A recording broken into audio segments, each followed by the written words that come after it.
Hello and welcome again to the Darren Green Show, your weekly dose of pop culture news, music, social media gossip, and reality TV. Child, I almost lost my train of thought, child. Be sure that if you are watching this on YouTube to leave your thoughts in the comments. Always leave a like. And if you're not already subscribed to the channel by now, girl, what are we doing? Subscribe to that damn channel. And for the audio listeners, hey, how y'all doing? Be sure to leave a rate and review. Shout out to the audio listeners because y'all really was showing out and showing up today or these last couple days. And I really do thank you for that. Thank you so much because I really do. The podcast is something that the audio podcast is something that I started with. I started with the audio podcast and then I ushered into YouTube because people said YouTube podcasts are what's in now. But I do believe that audio listeners still exist and they're still around. It's just that we're just oversaturated. And I'm be honest. And I may play a part into that, but I think my podcast is of some value. But the market is very oversaturated. And I know I'm a podcast listener. So, and I used to listen to a lot of podcasts that are not around anymore, or they choose not to do audio podcasts. And I'm gonna just let y'all know, child. Girl, when you hear these alarm beeps, I'm so sorry. It's not like I'm too lazy to go to the store and get a battery, child. I just digressed on a whole other conversation. But you have this specific fire alarm. You have to buy the batteries and it gets sent to your house. So we waiting on it, child. So I promise you, I'm not a stereotype. So when you hear this beep, I'm gonna try to edit out as much as I can, but it just is what it is, child. But back to my original conversation, the podcast market is oversaturated, and we have so many podcasts that are no longer active, and they're just taking space. We have a lot of celebrities that are getting into it that really aren't bringing anything of quality. You get what I'm saying? And I don't mean to sound snooty or whatever, because I've been around for a minute. So I got the right to say what I got to say. But the podcast market is definitely oversaturated. But I do still believe that there is a market there. I do believe that there are still listeners there that you listen to my show. And I thank you so much for that and keep doing the good work, okay? Let's get into this weekend report. Let me tell y'all something, child. I had to literally force myself out of bed today because it's one of them Sundays where I don't normally work on Sunday, but I work on Sunday, honey, because I consider this work. So the thing about it is that I just was not feeling it today. I was like, girl, I don't feel like getting up. I don't feel like doing these topics. I mean, I wrote a whole essay, damn near. And then I'm just like, you know what? No, we're going to do it because it's been a minute since I did a Darren Green show. It really has been a minute. Oh, shout out to if y'all can see my visual, I got the little Darren Green TV sticker. Okay, let me know if y'all want to put that, if you want me to put this on the merch, honey, because these stickers are so nice. I put them on everything. But yeah, it's just getting up today was just very struggling. Very struggling. I don't know if I use that sentence right, but hey, it is what it is. I'm a little groggy today. But we're going to get into the things because there are some topics that I want to really get into, sink my teeth into, and talk about for a second. This might be a little quick episode, but it is what it is. I did notice that the No Kings protest happened yesterday or Saturday, which I thought was very interesting. And somebody made a tweet, and at first I was like, oh my God, yes, we're doing the good work here. But somebody made a tweet and I was like, you know what? I kind of feel this way as well. I'm kind of both sided. Right? Where was this energy in last November? Where was this energy? And I'm telling you right now, someone said that basically seeing all these people step outside with this No Kings protest is not impressive due to the fact that y'all did not show up and show out for the damn polls last November. And I do agree with that. I wholeheartedly. I think most of the people that are in those protests probably did vote for Trump and realized it was the wrong idea. I mean, I'm glad you guys understood that what you did or what you didn't do, you get what I'm saying, is wrong, but you're a day late and dollar short. You get what I'm saying? There's nothing that we could do. And then after that, he just made an AI video of him shitting on y'all through a damn jet. And then and then another one with the crown, putting it. Well, I think JD Vance was like glazing him or whatever, showing an AI video of him being crowned. I'm just like, it's a freaking mess. The government is still shut down. It's a mess. It is a mess. Okay, and stuff is going to continue to skyrocket. I know we have an election in Jersey. I'm in Jersey, so we have a big governor election, Mikey Sherrill versus Jack Ciattarelli, and I just really hope that my state makes the right decision. Because if Jack Ciattarelli or whatever the hell you said his goddamn name wins, I mean, we're going to have a Trump administration, and then we got to worry about his ass. You get what I'm saying? An agent of Trump. So it's a very bleak time, I should say. It's a very bleak time. So that's why I'm kind of up and I'm a little groggy. But we're gonna get into the topics. We're gonna talk about what needs to be talked about, all that and what have you. We have to get into the things. We're gonna talk about Tami Roman and how she a little phobic. Unbeknownst to myself, we got to talk about Mama D and how she traumatized poor little Scrappy. Brian McKnight celebrates a defamation suit win. Yeah, all that and more coming up on the Darren Green Show. Let's get into our first topic now. I want to talk about Tami Roman, okay? Tami. Okay, let me get this thing potted up so I'm ready to go when I'm ready to go. Okay, hold on one second. All right, I'm going to read this excerpt and I'll give you guys my thoughts. I'll also play or show part of the clip of what we're talking about. So Tami Roman is catching some major heat after opening up about her daughter Jazz's relationship during her appearance on Kandi Burruss's Burruss Banter. So we got Speak on it, Burruss Banter. Or you see, Kandi be doing too goddamn much. I mean, I respect it because she be doing everything. But Kandi, you got like multiple hell, I got multiple podcasts now, the weekly app. But still. Anyway, the reality TV star admitted that her daughter's girlfriend is not welcome at an upcoming family gatherings, including Jazz's graduation, and she has no interest in meeting her anytime soon.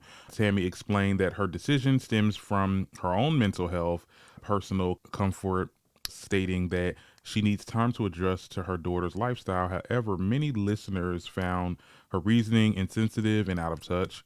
After the interview dropped, social media lit up with criticism. Fans accused Tami of being homophobic, judgmental, and too set in her ways. Some pointed out using mental health as an excuse for intolerance is disappointing, coming from someone who has long been open about her own struggles. Others felt that the comments reflected a generational divide, arguing that her reaction is more about control than concern. Here is the clip of this interview in question. I'm gonna play the whole thing, okay? I'm graduating, right? Getting my degree, and she can't be in the she can't be there. She can't. Do you get what I'm saying? My girlfriend can't be there. Why? That's true. Exactly. There's moments that my people have. Hold on, thank you. Tami. Let's speak about it if we're going to speak about it. Let's speak about it. Be there. And I knew not. She sounds just like her mom. She sounds just like Tami. That's so crazy. Not to even tell. I told her, but she knew. She was like, okay, I can't be there. Congrats. With your other daughter. Oh, she's straight, right? Her boyfriends in the past. She's never been allowed to bring her boyfriends around. She would be. She would be. She would be. And why is what's the difference? Because thank you. I love it. Now we talking for what you did. You leaned in. Let's talk about it. Let's talk about it. Let's talk about it. Fair. Because there's something called confirmation bias, and when people think like you think or appear to be how you are, you're more drawn to those type of people. So my daughter is a heterosexual female. Confirmation bias allows me to accept whatever situation she's presenting versus not really understanding this moment. And so I got to take a step back and figure out how it works for me and how I can be comfortable in that moment, because there's something called mental health that we have to be concerned about. And I got to be concerned about mine.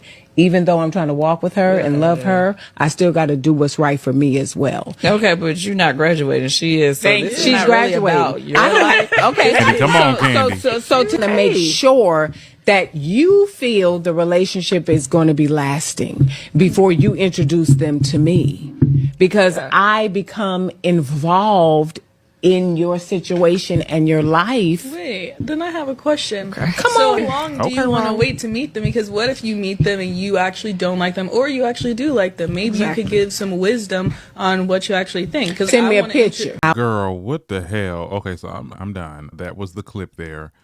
So much to say. Okay, because I actually I heard the first part of the clip, but then the second part I did not hear until now.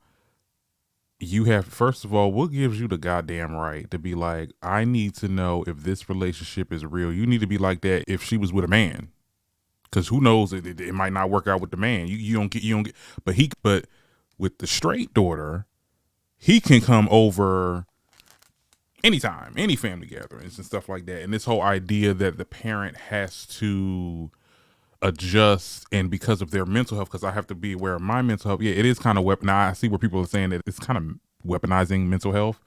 Mind you, this daughter is 29 years old. I'm gonna get into the daughter in a second, because I feel like she need to be called out as well. But the daughter is 29. I'm pretty sure this is not something new. This is not something that she didn't suspect. Parents know all about their children, and as much as they want to act like they don't, they know.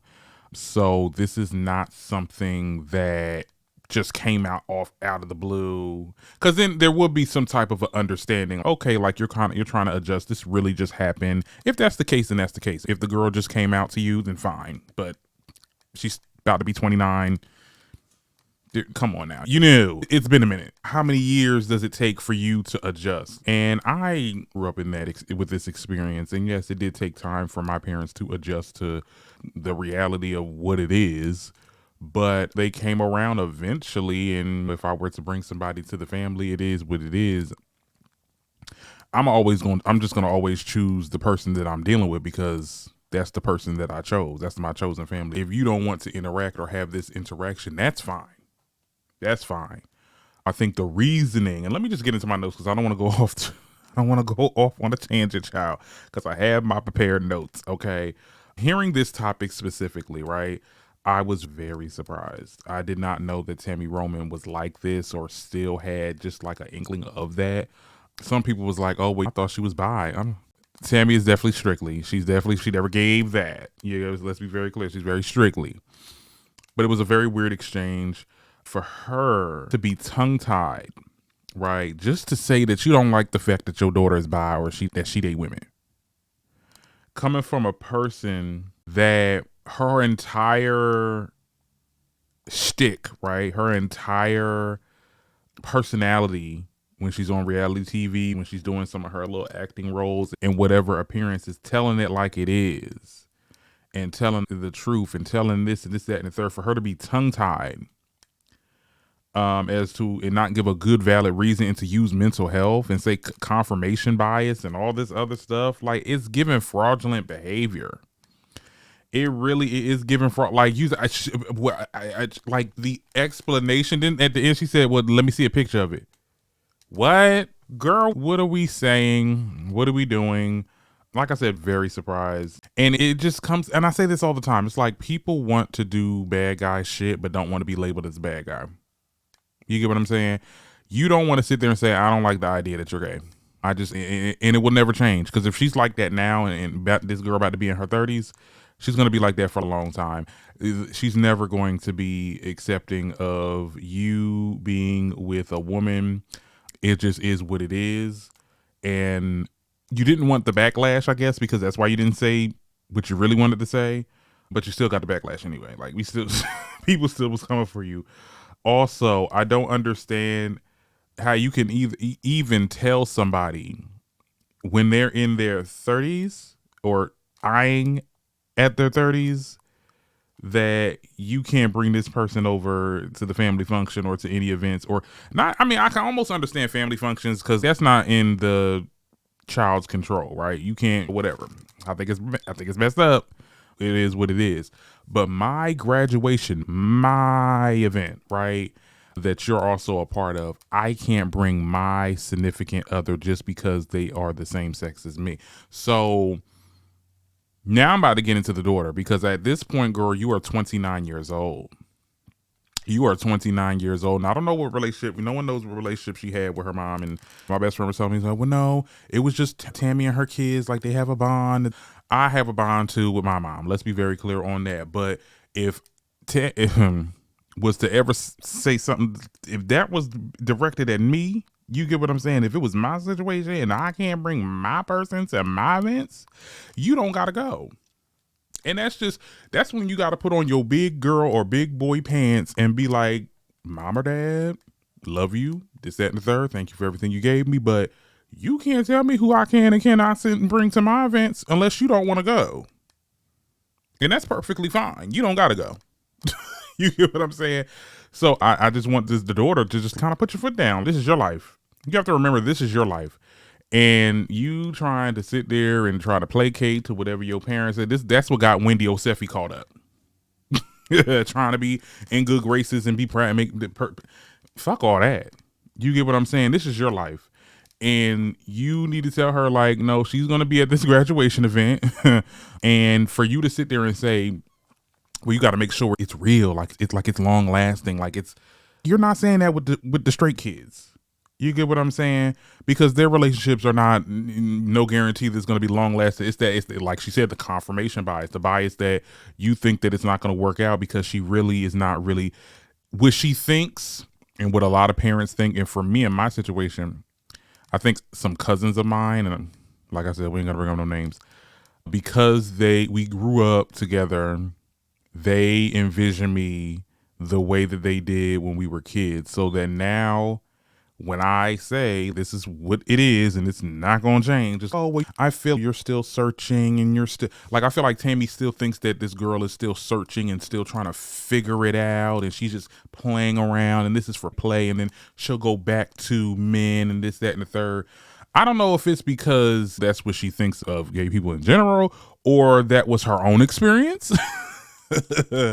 But I'm gonna make a believer out of you. That's not everybody's experience. Some people, they are who they are, and they are who they say they are when they're in their 80s. You get what I'm saying? Like when they get old.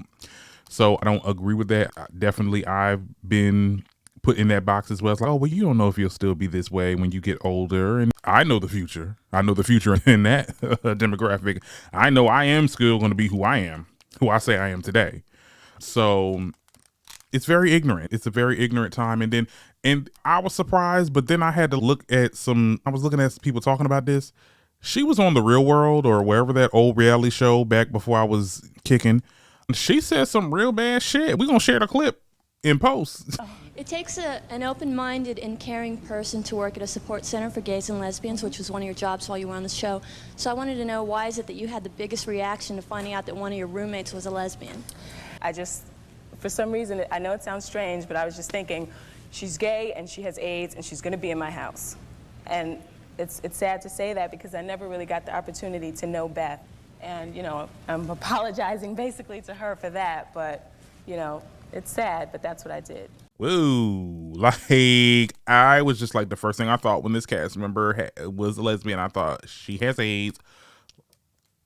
I never saw that clip. I always knew she was on that show, but I know there was definitely, like, I think Boy Meets World, whatever that damn show was called, child. I'm sorry if I'm butchering the name, but there was a gay cast member there that it was like a big thing or whatever. But like Tami, for her to sit there and say it like that, like, girl, I guess things never change, honey. I think things do not change at all, girl. Anyway, like I said, I'm not going to stay too long on this topic. I'm really not. I talked about it because it's a trending topic. I'm not offended by stuff like this anymore. It's where we are. People will just always have their views. But I say for the daughter, I'm not saying go no contact with your mom because of this situation, but you're going to have to start putting your foot down. Yeah, you're going to have to start putting your foot down. You about to be 30 years old. I wish somebody would tell me who I can and cannot have in a goddamn event of mine. You're 30 years old. We got to do something, honey. We got to do something. Okay. But anyway, like I said, I'm not going to talk about this anymore, honey, but we're going to talk about some other parents that are questionable. Momma D. I mean, we going to get into it. We going to get into it, girl, because, girl, Momma D is getting dragged. She got dragged this week because she was puzzled, right, after her son, little Scrappy, claims that she traumatized him when she hired strippers to his birthday party at age 15. Okay, I'm gonna let y'all listen to this damn interview, right? But go on in my house, go on in my house. If you got a son in here that don't need to be in here, please take him out. Please call him out. But we need to get up out of here. Well, yeah, we gonna do. We doing some things. Because and then look, and then when she left, all the girls came back and we continued the party. Yeah, and that's how we did. You feel me? Yeah. Hey, for my 14th birthday party. That's 14. I ain't even know that was going. Party story. I wasn't even looking. Bro, I wasn't even looking for nothing like that, bro. I was sitting there like the whole time, like, strippers. I'm like, cause this is like when I but when I look back, Chuck E. Cheese. But look though, bro. I look back at it though. That was traumatized. That was traumatized. After therapy. After therapy. After therapy, Mom, that was traumatized. Now wait a minute, you're in therapy. Yeah. No, head first. I remember. Mama, do you in therapy? 447. Head first. Head Mom, you ain't got to tell my age and all So wait, are you in therapy too? No, she not. I keep begging her to go to therapy. I keep begging her to go. Because he wants you to work through some of the stuff. All the trauma. Like most 14-year-olds is getting bikes or something for their birthday. You giving this nigga bitches. Nothing against the LGBT community, but I just wanted him to chase pussy than total purse. That's all I'm saying. That's all And there you have it. Okay. Yeah, she did not want her son to be gay. So that's why on his 14th, sorry, but I said 15th, 14th birthday, which makes it even worse, she hired strippers. And he explained how he was like traumatized by it, and for her to sit there. I mean, the part where she was like, well, I'll be begging her to go to therapy. He's like, I don't need to go. She definitely a part of that Gen X. No, I wouldn't even say Gen X. She might be a baby boomer. I don't know what generation Mama D is, but it definitely gives. I know people of that age that said that they don't. No, I done lived all this life and I don't need no therapy. Someone tell me what happened and what need to be done. I'm like, it's never too late. You know, they just let them die in their ignorance. But the thing about it is, though, this is kind of like groomer mentality, like the same shit that y'all will sit there and placate and say that's what we do. People that say that same sex couples that have children are like groomers and stuff. This was actually grooming. Let's be very clear on that. She made her responses. We're gonna play that a little bit. You better be lucky CPS wasn't called. Girl, what are we doing? What the hell are we doing? 14 years old. What does a 14-year-old have to have anything like any interest in strippers? And let's be very clear. Like 14-year-old boys are very nasty. Let's be very clear. Things were watched. Okay, there was the hormones was happening. The sexual desires were happening at that age. Let's be very clear on that. Yes. But for the most part, like the girl said on the thing, it was 14, was getting bikes and video games and stuff like that. I know when I was 14, I had my little family dinners and then I got money to get whatever I wanted. I still was playing with toys. You get what I'm saying? Like, I was playing video games. I was not thinking about that. You get what I'm saying? It was a sector of my life that, yes, the hormones were there and then desire was there. But the parents need to make sure that their child is a certain way. For the most part, I mean, Mama D got lucky. Scrappy is definitely all women. You get what I'm saying? That's just what he's into. Good for her. You achieved your goal. Congratulations. But for the most part, parents that try to do this shit, y'all are gonna get some rude freaking awakenings. Okay, let's be very clear, because you cannot make. I remember it was like, oh, I gotta take you to Hooters. Take me to what? Take me to what? And for what? Because it didn't do nothing. Okay, I was there for the hot wings. Yeah, not the ladies in the mini shorts. Okay, I was there for the hot wings. But Mama D did respond. I'm gonna play a little bit of what she said. But you gonna come at Mama D and tell me I'm showing my son prostitutes? Let me tell y'all something. I put my son on the football field. I made that nigga bump heads. Okay, so I taught him how to be a boy. So you got some women, oh, I don't want my son on the football field. Oh, he gonna get hurt. And then when you start wearing a skirt, then you wonder why. The people that came for me, well, her son said she was traumatized. Scrappy used the wrong word. Scrappy don't know what traumatized. Ask him to define the difference. I dare you to ask him. He don't need no definition. Ooh. Hell, how many of us were traumatized when we got our ass whooped by a belt by our parents? Am I clear? Was you traumatized when they held one arm and swooped your ass with their belt? Shit, I'm traumatized. I'm still traumatized. But hell, guess what? Life moves on. Life goes on. See, she a part of that generation. And I'm not trying to give her any type of excuses and stuff like that. She a part of that generation. We got family members that are like this. They'll say, we got aunties and grandmas that say shit like this, that they minimize what trauma is. That was traumatizing for him probably. I mean, not saying that he wasn't into it or maybe he did, but at the end of the day, this is grown ass woman doing all types of things and stuff like that breeds hypersexuality. You get what I'm saying? Not even just like him being like making sure that he's straight or whatever, but I mean, look at the material. You get what I'm saying? He got a couple baby mamas and stuff like that, and can't stay in a relationship, can't stay in a marriage, just always cheating. Like I watched Love and Hip Hop Atlanta. You get what I'm saying? So that's what you did, and that was triggered in that moment probably was set in stone for how he views women and stuff. So it's just girl, but you can't tell this to people like Mama D. Mama D don't think, honey. She don't think. And I find it so funny that she's on this type time when you literally were on like several different TV shows, air quotes, on a network that was toting the line of gay porn. Let's be very, girl, like About Justin, girl, get. You were on shows like that. So I just find it very weird that she was singing this tune here. She could have just played it off and been like, I just wanted my son to have a good time. And nobody would have ever thought none of it. But the fact that you said I wanted to make sure he want P word and not toting the purse. Like, girl. Anyway, like I said, but let it be a different type of parent. Oh, they can't have kids. They shouldn't have the right to adopt. They're grooming, and the grooming conversations happen. It's just, this is the world that we live in. So I'm just here to talk about it. Anyway, let's move on.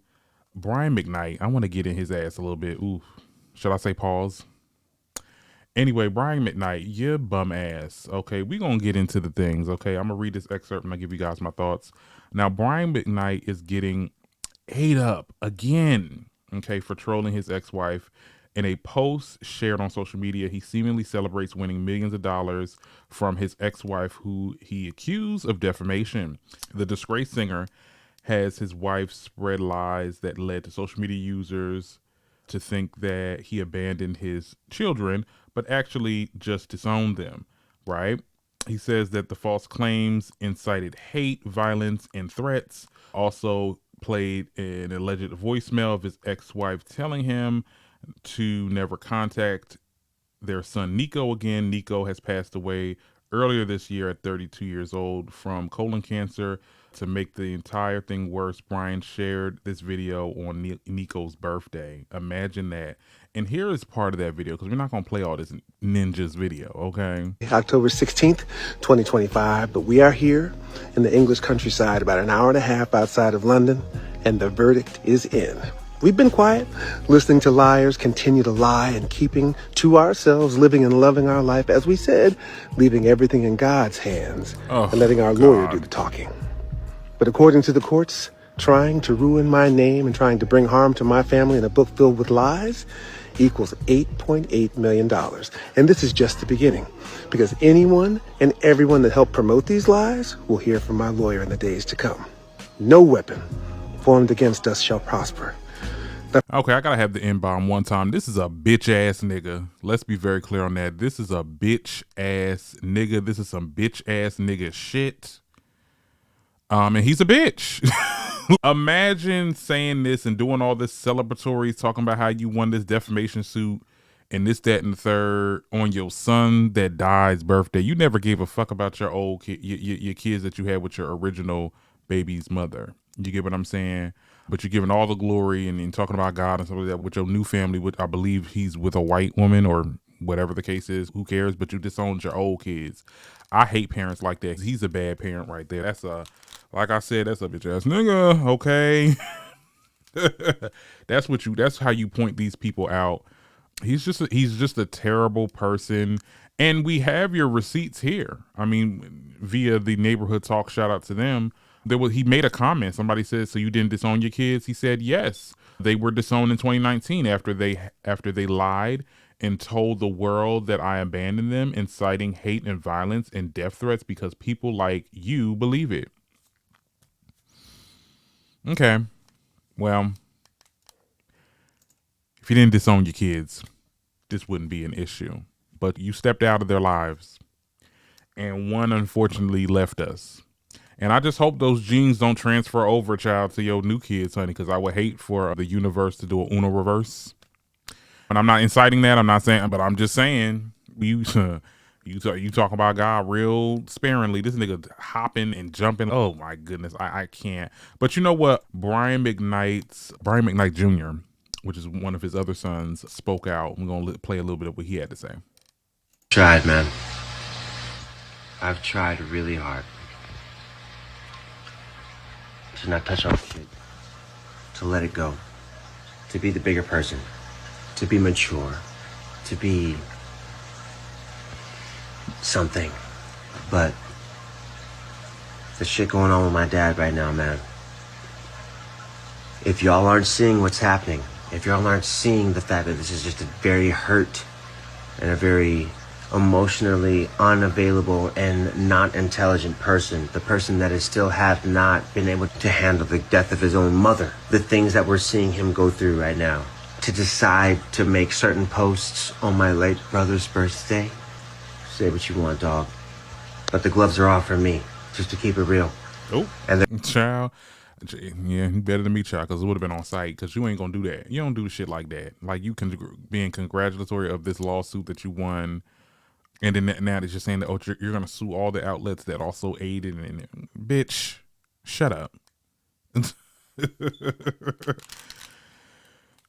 Anyway, child, you know, this episode is sponsored by Bad Parents. This episode is sponsored by Bad Parents. Okay, and it's not all parents that are bad, but it's a good amount of y'all that's just. Some of y'all just need to be sterilized, honestly. Some of y'all need to be sterilized, okay? Neutered or spaded, whatever you want to call it, okay? Because y'all really do not have no rights to put anybody on this world, you get what I'm saying? For you to sit there and to disown them for some stupid social media shit and framing and saying this and defamation, like, ugh. Like I said, B-A-N, honey, because I can't. That was my only the only curse word of the episode, child. I can't say too much, child. They shadow ban my ass. Now we can have some side topics before we get into any other ones. So why Italy Choppa, honey? Italy Choppa, he speaks on Jonathan Majors because if y'all don't know, they had this toxic nigga sit down. That's what I call it, toxic nigga sit down. They had all the toxic niggas in one room. They had, I think it was like a Kirk Franklin, Jonathan Majors, Italy Choppa, and it had some other people that was like, okay, but they had to sit down. Italy Choppa says something about Jesus, saying that, oh, why we give all the glory to Jesus, but he's the son. We need to give glory all just to God and all this other stuff. Like, he's really our brother, talking about Jesus. And Jonathan, the voice of reason, oh my God, the DV abuser, that's the voice of reason, right? Tells him, like, where did you get that from? He said, I read it on this chapter right here. We'll read it again. He told that nigga to read it again. And he read it again, and he still didn't comprehend. And I'm not the sharpest tool in the toolbox when it comes to Christianity. But anyway, TMZ caught him on the street. And they asked him, it was like, okay, so, you know, what's going on since that little interview that you did with Jonathan? I mean, what's going on? And he says that he is pressed because his previous comments on Megan Good. Listen to this. Franklin and Jonathan Majors was there. Yeah. And you guys were discussing Jesus. Yeah. And you made a comment about, people can read about it, but you made a comment, Majors clapped back basically, maybe you need to read your Bible more.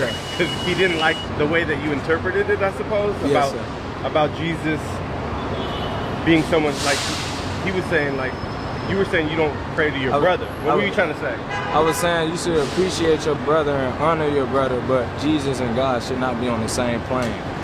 It's the thing that people say, well, God, Jesus, and the Holy Spirit is on. All one. That's true. That can be one, but that doesn't mean that they're on the same plane. So that's why you have a father. That's why you have a son.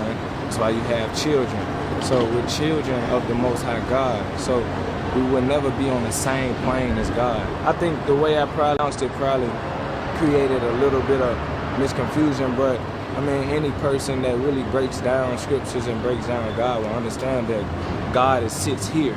There's nobody that sits on that throne with him or share the same vicinity. Do you feel like there's an issue with Majors now, or are you good with Majors? I feel like it's not an issue with Majors. I never had one. I do feel like it was tension going into the interview on his behalf because I've publicly said things complimenting Megan Good about her looks and stuff. Oh, that's what it was about. So like during the interview, it was like certain moments to where I just felt like he kept trying to use the Megan thing to like, you know how people. Okay, well, I mean, I lost a couple brain cells listening to this. I mean, from my understanding, because I didn't watch the whole thing in its entirety, so I don't know if it was like a tit for tat with him between Italy, or it had something to do with his comments that he made about Megan Good. But no, read it again, because when in the grand scheme of things, when it comes to the interpretation of the Bible, people are always going to interpret it differently. There's some religions that worship Mary. Mary is an important, integral part of this whole thing because she gave birth to Jesus, or whatever the case is. There's people that give the glory just to God, and that's just that on that. I think it's just a difference of opinions. People just have their own way of looking at it, but it's just like when you have your own interpretation, and then you just can't really explain it. Like, and let's be very clear, Choppa is new to this. You get what I'm saying? This is a new trend of an idea that he thought that's going to put him back on the, and I wouldn't say good graces, but put him back in the limelight. Oh, now he's chosen. He's found God now. You get what I'm saying? It was slut you out last year. You get what I'm saying? So he's not a real person. He's just doing things just to throwing it to the wall, seeing what sticks. And he got a good little moment out of this. So congratulations. Anyway, why Young Miami? Okay, says that Tyla done stole her song, child. And let's get into the things.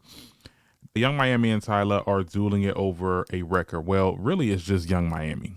Because she's just the one that started it. Earlier this week, I believe this is Baller Alert, they shared a video of Tyla teasing her upcoming single where she sings, "You Say You Love Me, Then Put It in a Chanel."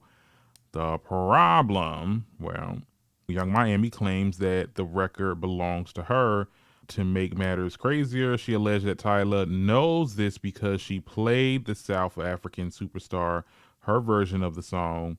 Now, when a fan said Miami has yet to drop her Chanel tune, she fired back, "It don't matter, it's my MFing song," and added another post like, "Bitch, I'm confused." Now, while Tyla has yet to address the claim, she did share a video promoting the single after Miami's comments were made, seemingly hinting at an unbothered by brewing drama. Okay, so here is the song here's Tyla's song, right? We're gonna play a little bit of it, child. Hopefully I don't get no copyright claim.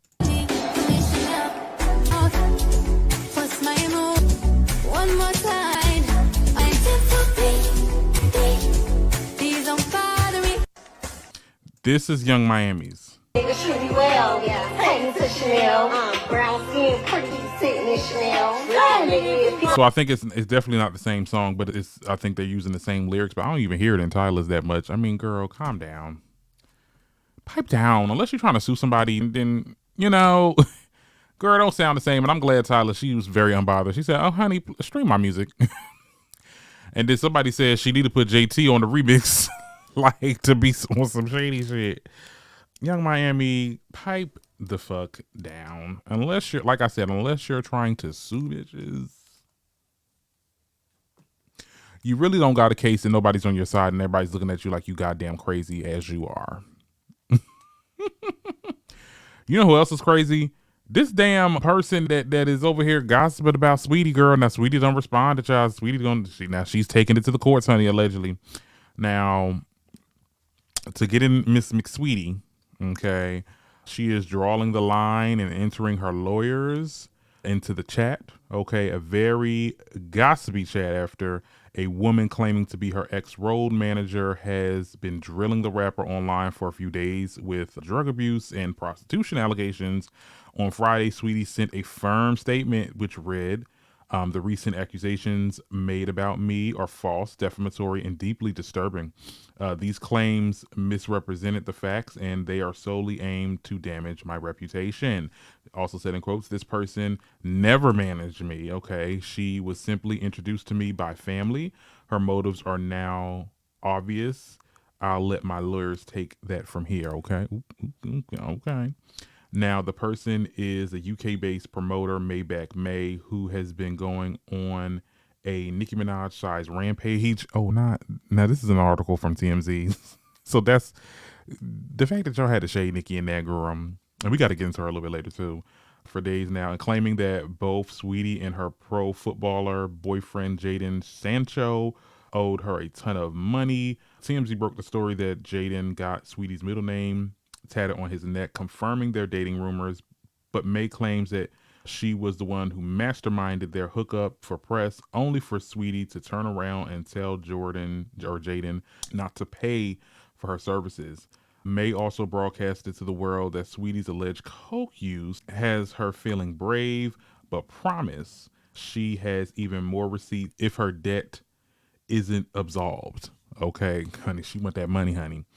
As for the soccer star, May claims that Jaden has been lagging on the field because he's too addicted to whipnits. I don't even know what that means, but although Jaden has not addressed May's media barrage, it's clear that Saweetie is going to let her lawyers speak for her going forward. Yeah, so she's not going to talk about this. She's going to let the lawyers handle it. She says that she was never a manager of hers and that she was brought to her by family, so could be some family ties there. At first I was kind of believing the girl, but she is kind of going on this little rampage or whatever. I'm just like, it does seem like you're looking for a payout, but you might go and just have to catch a case. Cause the reason why I felt like Saweetie was like, could have been some truth to it, was because Saweetie did not respond. Like, she was not responding at all. But now she's saying, honey, I'm about to lawyer up because I think the girl Maybach, she still continued to talk about Saweetie and was like, well, you need to give me my money. So I think at that point, that's when she made her little announcement that she's going to get the lawyers involved. I mean, I don't know. We'll see how this plays out in court, child. Whatever the case is, or they might settle, or she might try to countersue, because look, you ain't gonna sit there and make me look, because she was saying she was making her look crazy, saying that she was a prostitute, because look, I mean, things are checking. Saweetie doesn't really have a promising rap career. I mean, she does a lot of partnerships and brand deals and stuff like that, but I don't know, child. This is crazy, honey. This is definitely some crazy shit. And then to end off our topic, I do want to talk about Nicki Minaj, but then I also want to just let it be known that I will not be talking about Nicki Minaj going forward. So apparently, just to give a bit of news, like, she is still dropping her album. I know we dropped the story a couple days ago on the reels saying that she's not going to drop the story and the album, and she's like blaming Jay-Z, but she made a tweet. She said, the truth of the matter is, I could put out an album tomorrow and still revolutionize the industry yet again on March 27th, 26th. This is the truth. And then turn around and still release another blockbuster fourth quarter, 26. I could release 3 game-changing, monumental documentaries and audiobooks next year.